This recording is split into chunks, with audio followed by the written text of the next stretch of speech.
السلام عليكم ورحمة الله وبركاته. فاز الأهلي برباعية نظيفة على القطن الكاميروني في لقاء إبقاء الآمال في الصعود. النادي الأهلي النهاردة بفوزه ما زال زي ما هو في المركز الثالث، عنده 7 بونت. الفوز النهاردة عمل له إحياء الآمال أو الإبقاء على الآمال، لأن كده كده الأهلي تأهله للدور الثاني أو تأهله من دور المجموعات مش في أقدام لعيبته، متعلق باقدام لاعبي صن داونز. صن داونز عنده لقاء بكره مصير النادي الاهلي، مصيرنا احنا، هو مش مصير ليهم هم، لان كده كده صن داونز صعد خلاص. لكن مصير النادي الاهلي في ان صن داونز يعمل لك خدمه ويفوز او يتعادل مع الهلال السوداني. فوز صن داونز او تعادل مع الهلال السوداني هيضمن لك ان انت مش مطلوب منك في لقاء النادي الاهلي والهلال السوداني اللي هو اخر لقاء في المجموعه غير ان انت تفوز، فما عامل لك امل.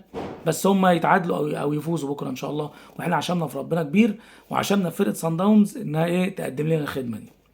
طيب اللقاء في سياق المجموعه المتلخبطه دي وان انت املك فيها ضعيف محبط، لان انت بتتفرج على المباراه وحاسس ان ان انت محبط، مش مبسوط، مش حاسس ان انت ناقصك حاجات كتير يعني. لكن في مكاسب من اللقاء، بعيدا عن الدنيا متلعبكه في المجموعه، في مكاسب بره الوضع المتشابك ده. في مكاسب ايه مكاسبك بقى او مكاسبك؟ اول مكسب ان انت النادي الاهلي، فانت بتلعب المفروض كل مبارياتك على الفوز، سواء بره ارضك او جوه ارضك، وده اللي حصل النهارده. انت فزت بره ارضك وفزت بسكور كمان، لان الاهلي كمان بقاله سنين الاهلي فوزه بره ارضه بقى شحيح قوي حتى على الفرق الصغيره. الاهلي دايما بتبقى احسن حاجه ليه بره ارضه في اخر 10 سنين انه فقط انه يتعادل يعني، ولو تعادل ايجابي كمان يبقى حاجه عظيمه. فالاهلي بقى له فتره ما بيفوزش بره ارضه، وفوزه بقى متباعد جدا. فالنهارده انت تفوز وتكسب بسكور، دي حاجه كويسه يعني. تقريبا ده تاني اعلى سكور، او لا هو ده اعلى سكور للنادي الاهلي في دوري الابطال الافريقي، فدي حاجه كويسه بصرف النظر بقى عن ضعف فرقه القطن الكاميرون.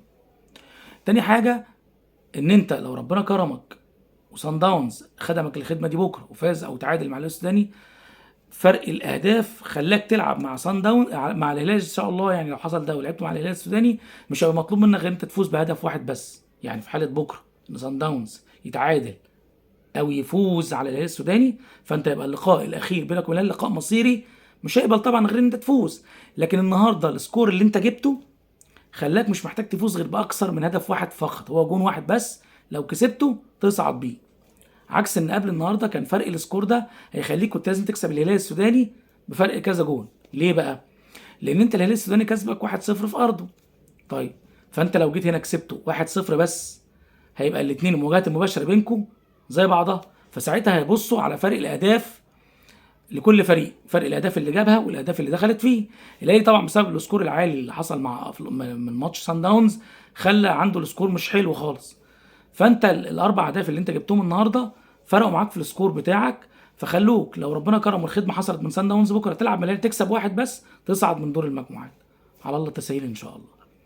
آه، يبقى اول حاجه مكسبك، تاني حاجه كسبت سكور بره ارضك، تالت حاجه فرق الاهداف اللي هيفيدك في لقاء الهلال السوداني لو ربنا كرمك وكرم بكره سان داونز وفاز او تعادل. اخر حاجه مستوى بعض اللعيبه اللي النهارده اثبتت انها يا اما صفقه رابحه زي مروان عطيه بيثبت ان صفقه رابحه جدا من ساعه ما لعب في النادي الاهلي، والراجل مستواه ثابت وبيقدم ماتشات مستوى عالي جدا ومش متذبذب. زائد كهربا بيأكد الفكره اللي احنا قلنا عليها، ان كهربا طول ما بيقدم المستوى ما ينفعش يقعد لحد.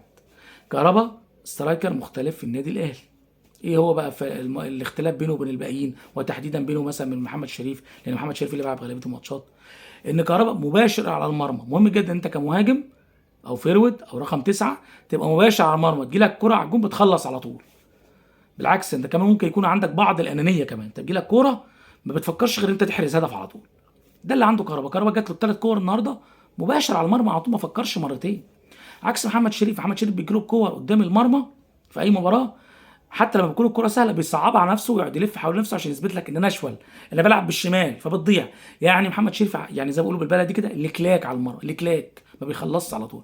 ودي نفس فكره على فكره محمد مجدي قفشه كصانع لعب، ان هو لكلاك بتجيله الكوره بيقعد يلف حول نفسه كتير، فبتكون الوضع السهل للفيرود راح خلاص. هو كان صانع العاب المفروض بيخلص الكره بسرعه، فالفيرود يخلص، او لما بتجيله هو على حدود المنطقه المفروض بيخلص على طول في المرمى، لكن هو الكلاب بيفكر مرتين فالكره بتضيع بغرابه.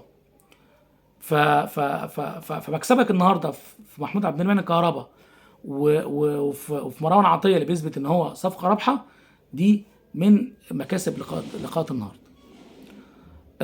طبعا انا يعز عليا ان انا اتكلم واقول ان النادي الاهلي يعني الفرصه مش في اقدامه، في اقدام فرقه تانية، بس هو ده الوضع القائم. يعني احنا اللي صعبناه على نفسنا، صعبناه على نفسنا لما خسرنا في ماتش الهلال السوداني، صعبناه على نفسنا لما جات لنا في ماتش الهلال السوداني فرصه قدام المرمى في اول 5 دقائق لحسين الشحات واضحى بغرابه شديده، صعبناه على نفسنا في ماتش سان داونز اللي كان في القاهره لما جت ضربه الجزاء وسيبنا الدنيا كلها وجبنا محمد هاني هو اللي يلعب ضربه جزاء وضيعها، يمكن كانت فرقت معانا وفازت. صعبناها على نفسنا في ماتش سان داونز اللي بره ارضنا لما كنا متعادلين 1-1، وكانت الفرصه ان احنا نحافظ على التعادل على الاقل، واضعناها وشلنا سكور تقيل، لكن قدر الله ما شاء فعل. نتمنى من الله ان يكون بقى تدابيره ان شاء الله بكره تكون في صالحنا. وسان داونز انا متعشم انها فرقه تكون فرقه شريفه، ما بتفكرش في اي اعتبارات تانية غير انها تكسب وبس. فان شاء الله بكره بامر الله عندي امل كبير ان سان داونز هيفوز على الهلال السوداني او يتعادل على الاقل معاه ان شاء الله. فخير وعلى التسهيل، واللي ربنا عايزه ان شاء الله هيكون. السلام عليكم.